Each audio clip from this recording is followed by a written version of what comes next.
On vient de parler de la question de la légitime défense et notamment de cette présomption de légitime défense dont parlaient Nicolas Sarkozy et Jean-François Copé. Vous n'allez pas jusque-là.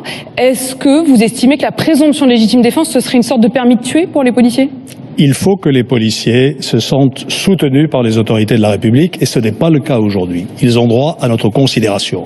Et pour cela, il faut régler le problème de la légitime défense, vraisemblablement en rapprochant la règle applicable aujourd'hui aux policiers de celle des gendarmes qui peuvent, après sommation, faire usage... Mais je vous arrête juste un instant parce que dans les faits, vous avez raison, officiellement ils ont le droit, les gendarmes, d'aller plus loin. Mais dans les faits, ils ne le font pas parce que c'est contraire à la Convention européenne des droits de l'homme et qu'ils sont condamnés s'ils le font. La Convention européenne des droits de l'homme ne doit pas nous paralyser dans ce genre de situation. Aujourd'hui, elle le fait. Vous allez vous en débarrasser. Il faut que les policiers puissent se protéger. Et si la Convention européenne des droits de l'homme ne l'autorise pas, il faudra qu'on la modifie et qu'on s'engage fortement dans ce domaine.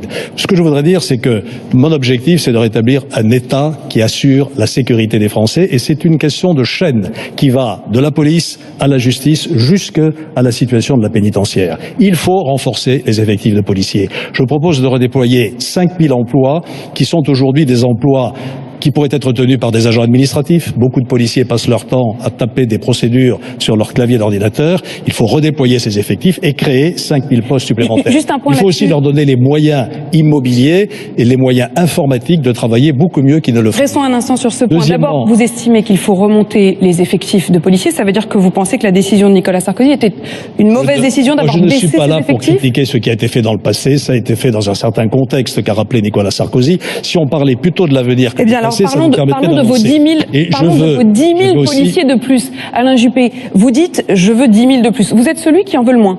C'est-à-dire que de vous tous, vous êtes celui qui veut le moins de plus de policiers. Et en plus, quand on regarde précisément, vous dites 10 000 policiers. On ne va pas s'engager dans cette comptabilité. Malgré tout, je veux une police efficace avec des effectifs. Alain Juppé, vous dites « j'en veux 10 000 de plus ». Certains considèrent, excusez-moi, que ce n'est pas un problème d'effectif. Il y a un problème d'effectif. Mais vous avez dit parce qu'aujourd'hui, nos policiers ont une charge de travail qui font qu'ils sont harassés. Je veux simplement aller jusqu'au bout de ma précision, pour que tout le monde comprenne bien. Vous dites 10 000 de plus, vous dites 5 500, ce sera des redéploiements, et le reste, vous dites, ça comprendra également ce que François Hollande a déjà mis en place. Je m'efforce de faire des propositions.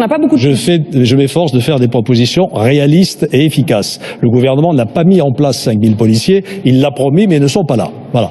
Deuxièmement, la justice. Je voudrais aller jusqu'au bout de la chaîne, qui est importante pour ne pas avoir de zone de non-droit en France. La justice n'a pas aujourd'hui les moyens de fonctionner. Il faut aussi une programmation triennale de recrutement de magistrats. Nous avons beaucoup moins de magistrats en France qu'à l'étranger. Le résultat, c'est des procédures qui s'éternisent. Il faut aussi simplifier les procédures. Et puis enfin, il y a la réponse pénale. Il faut durcir un certain nombre de peines. Je propose de faire en sorte que ces peines soient effectives. Pas de réduction automatique de peine, naturellement, peine plancher, double peine. Et enfin, la réponse pénitentiaire, il faut quand même attendre, c'est absolument extraordinaire, la fin du quinquennat pour que le garde des Sceaux se rende compte qu'il n'y a pas assez de places de prison en France. Alors justement, sur ces places de prison... Et donc je propose, de lancer immédiatement un programme de 10 000 places de prison et la création d'une police pénitentiaire qui puisse, dans les prisons, collecter des renseignements précieux pour casser les réseaux qui sont en train de s'y constituer.